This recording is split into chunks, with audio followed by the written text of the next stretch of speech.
Hey guys, welcome back to Rossoneri TV. I'm Gio and I'm here for yet another AC Milan news recap, recapping the latest news and rumors going on throughout the week at the club. And today we'll be speaking about several players, including Biglia, Conti, Donnarumma, and of course, without any doubt, we'll also be speaking about Paletta's non-contract renewal, because he will not be renewing his contract, he will not be extending it, and he will most likely join another team. But we'll speak all about that in just a few moments.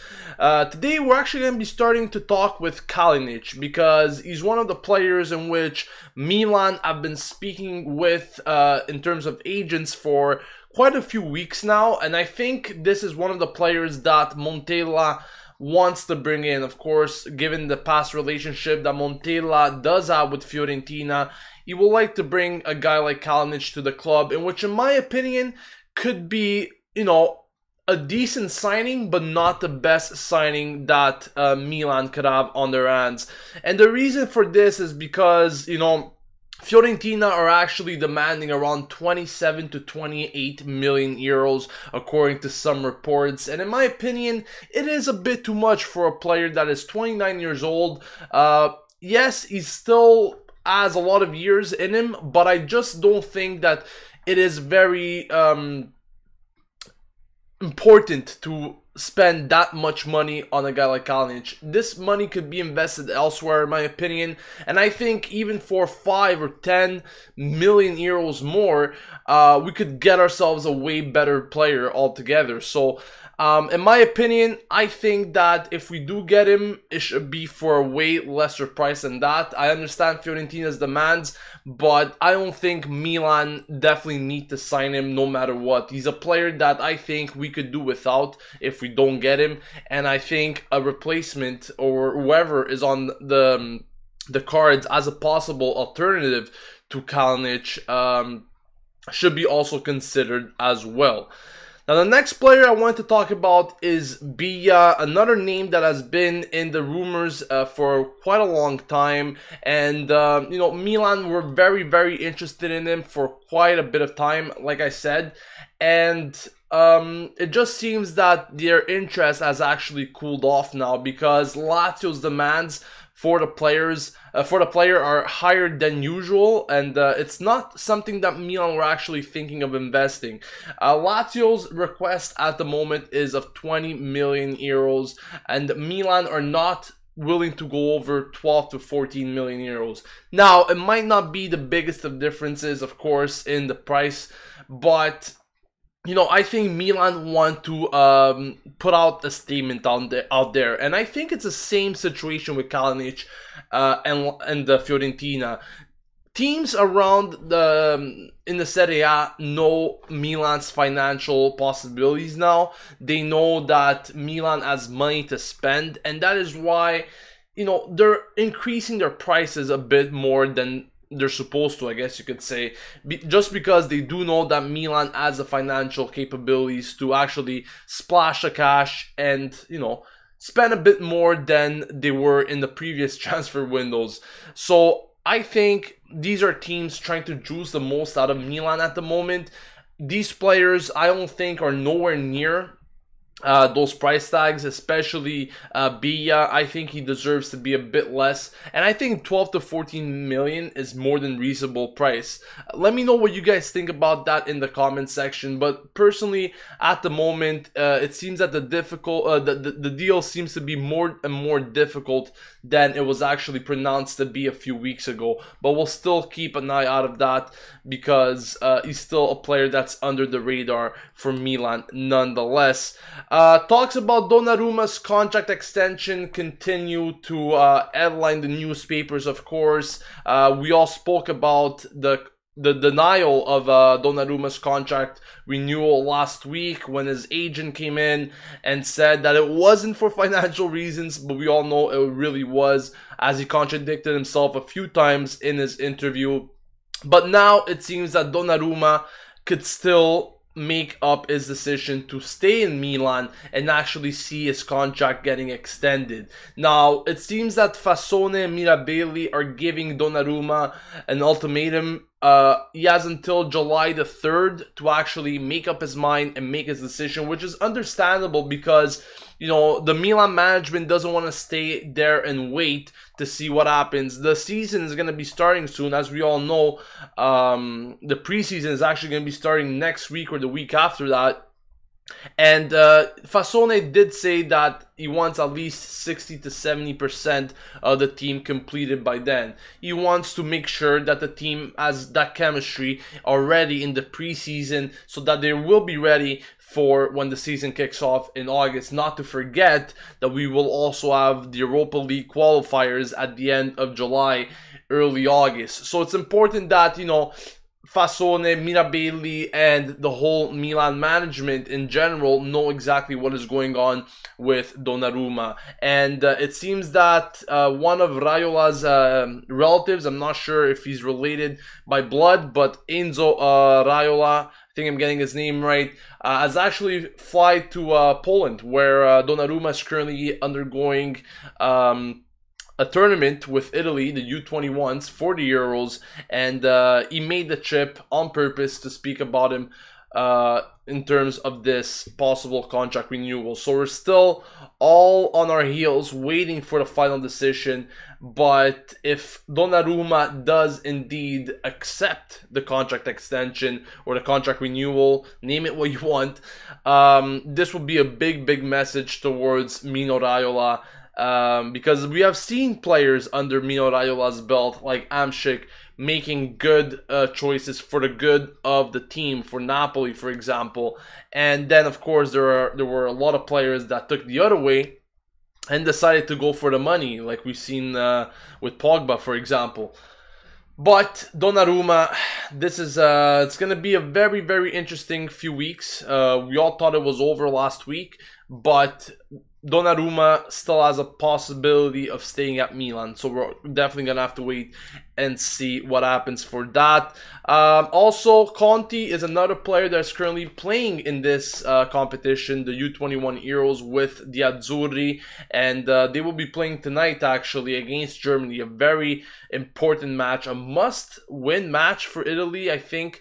And if you guys are free, I think you guys should definitely watch that match tonight. It's going to be a very entertaining match. Anyways, getting back to the point here, Conti is yet another name, of course, that has been in the headlines for many weeks now. It seems that Milan is getting closer to actually signing him, but I think we will have more details after the Euros are done. In terms of whether or not we will be signing him. Of course, his agent has been speaking with Atalanta. He has already expressed his denial of him possibly staying at Atalanta, and he did mention several times that Conti only wants Milan. So I think it's a matter of time, nothing else at the moment, and we'll see exactly what happens with him in the next coming days. Like I said at the beginning of the live stream, Paletta has decided that he will not be staying at Milan. Of course, his contract is actually over and it will not be renewed. His agent has expressed that he will most likely join Torino, even though he hasn't made any certain statement, but it will most likely be that Paletta is making his way towards Torino. And, you know, he was a player that over the season I had expressed several times that I would have liked to keep.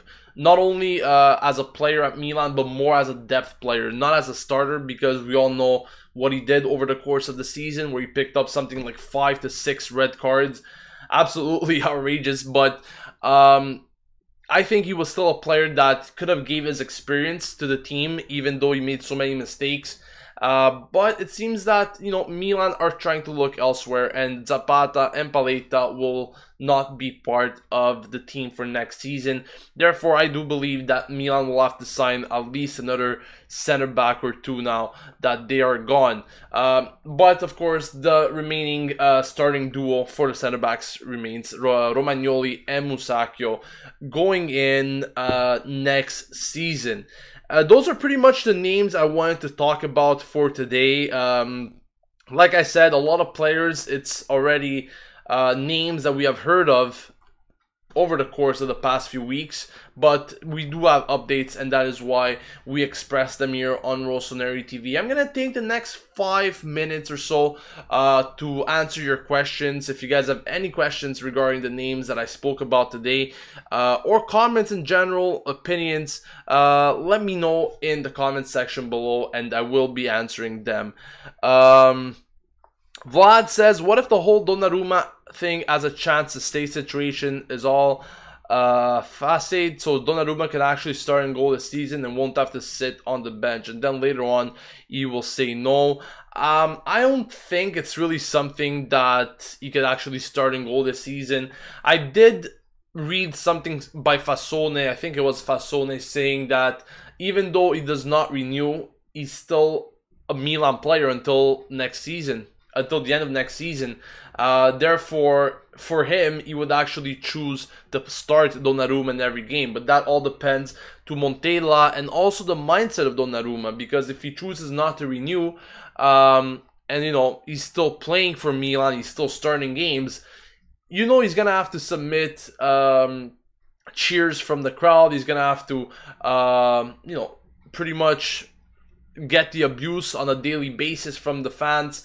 So there's a lot of things to think about when thinking if Donnarumma is going to stay or not. If he does stay and he does not renew his contract for the future, well, yes, he could still play, but then he's going to have to, you know, witness a lot of things that he probably doesn't want to hear about. So we're gonna have to wait and see exactly about that. The Milanese says, we won the Scudetto, Forza Primavera. Gio, do you think Zanaletto, El Hilali, etc. will be loaned out or will find a spot in Montella's Grande Milan? Thank you for actually mentioning that. I wanted to have a brief conversation regarding the Scudetto winning team, the U16 Milan team won the Scudetto, so I'm very, very happy for them. Congratulations. The players that you have talked about, they're definitely players that, you know, could make an appearance at Milan. Not sure how many of these will actually get a starting position at the club in the next season. Probably not many. But if I would have to pick up one or two, those names are definitely on the top of my list. I think they're very good players. They have a lot of strong players, this Primavera side. And what Milan is really looking forward to is working with a strong Primavera squad, and that is why they appointed Gattuso as their coach for next season and for the coming years. And I think it's a very, very smart choice, because Gattuso is a type of leader that, you know, knows exactly the situation at Milan. He knows the environment, and he's trying to demonstrate to these younger players what it takes and what really is to be a Milan player, and he's preparing them from young, and he's gonna bring them up towards the senior squad with Montella. So I'm very, very excited to see where our prospects could arrive to. And naming the players there that you mentioned there, Zanaletto has already had experience with Milan in the preseason, I believe, last summer. So I think these players could definitely make the cut to join the senior squad. But then again, I don't know how many would actually be starters. Probably not many, given the fact that it's going to be a way more competitive squad than what we had in previous years.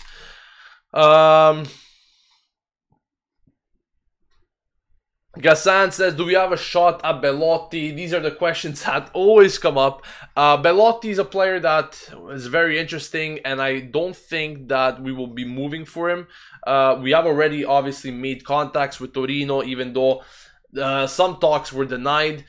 But I really don't think that this is the year that Milan will sign to Belotti. It's a hard player to sign, and I simply think that he will remain at Torino for another season at least. Do I think Gigio will renew? I hope so. I definitely hope so. Last week I did criticize him like many people did.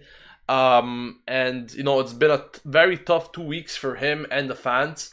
But if he does decide to renew, I think pretty much everyone is, you know, ready to forgive him. What it is that the real case here is that Raiola influenced him in saying no. I understand the fact that many people say, you know, he has the final say. Sorry, guys. He has the final say and everything, but I still believe that he's still very young, and I think that he got influenced by an experienced man when it comes to business.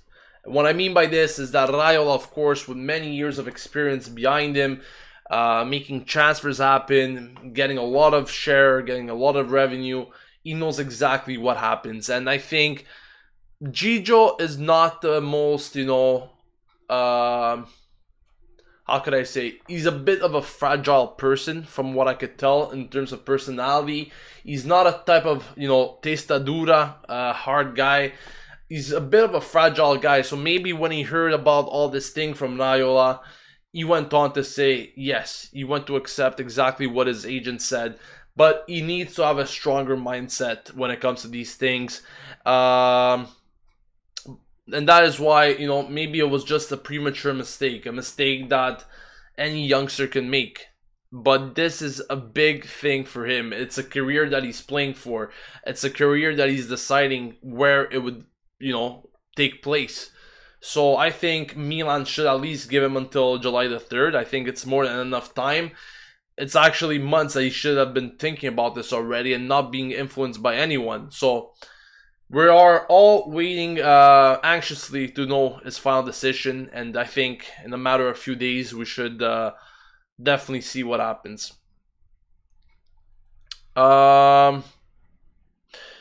Creamy Peaches says, Gio, do you know when the draw for the Europa League qualifiers is? If I'm not mistaken, I think it's July 14.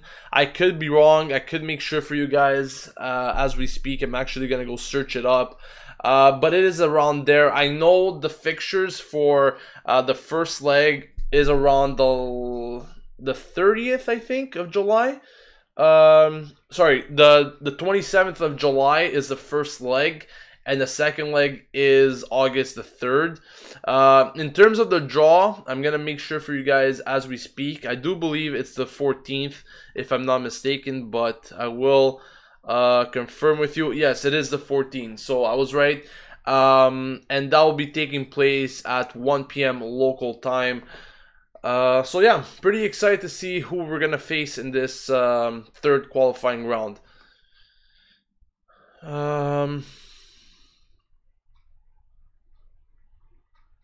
Allah says, do you think that we have a chance to sign James Rodriguez?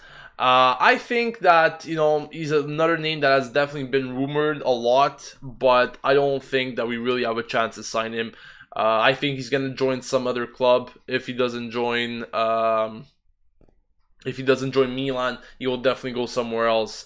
And I personally don't think that James Rodriguez will be coming to Milan. Meanwhile, I'm reading that Andrea Silva actually got scored a goal today against New Zealand for Portugal. So very good to see this. And apparently, in 48 appearances for Portugal at all levels, Andrea Silva has scored 36 goals. That is very, very encouraging, and I cannot wait to see what Andrea Silva does for Milan next season. Very, very excited to see what will happen there. I think I'm gonna wrap it up shortly today. So guys, thank you all for joining me. Thank you all for your questions. Once again, for those of you that are still unaware of the situation that's currently going on at Rossoneri TV, I will repeat it again. We are making just a weekly video at the moment. Sometimes you will be seeing Adamo making some videos throughout the week, but at the moment we will be having one video per week, mostly as a summary of what happened throughout the week. But when the preseason starts and when the Europa League qualifiers start, rest assured we will be having match reviews and previews and all of that, no matter what. So rest assured, Rossoneri TV is here to stay. Once again, thank you all for joining me today. I'll see you guys soon. Have a great weekend. This has been Gio signing off from Rossoneri TV, and as always, Forza Milan.